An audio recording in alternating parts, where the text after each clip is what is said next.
ఏంటి అంత దీర్ఘంగా ఏం రాసేస్తున్నానో ఆలోచిస్తున్నారా? చిట్టీలు రాస్తున్నాను. గేమ్ కాదులేండి. ఒక ఎక్స్‌పెరిమెంట్ అయితే చేస్తున్నాము నిపుణుల పర్యవేక్షణలో. పాపం చాలా గట్టిగా కోరుకుంది నా పేరు రావాలని. కానీ నేనైతే సేఫ్. వాళ్ళ సిస్టర్ పేరైతే వచ్చింది.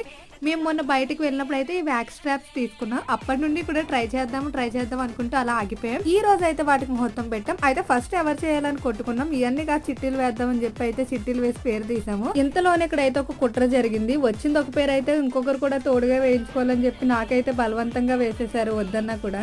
నేనైతే ఈ మధ్యన చాలా చూస్తున్నాను. రీసెంట్ గా యూట్యూబ్ లో ఈ వ్యాక్స్ స్ట్రిప్స్ ప్రాంక్ చేస్తున్నారు కదా, వాళ్ళైతే గట్టిగా అరుస్తున్నారు. నాకైతే చాలా భయం వేసింది. మా ఫ్రెండ్ అయితే మాత్రం చాలా బాగా ఎంజాయ్ చేసింది. ఎందుకంటే తను వేయించుకోవట్లేదు కదా. కానీ లాగిందండి బాబు. మనసులో ఏం పెట్టుకుని లాగిందో కానీ చాలా గట్టిగా లాగింది. ఒక్కసారిగా చుక్కలు అయితే కనిపించిపోయాయి. పార్లర్ కి వెళ్ళి వ్యాక్సింగ్ ఎలా చేయించుకుంటారో కానీ నాకైతే చుక్కలు కనిపించాయి. Please subscribe.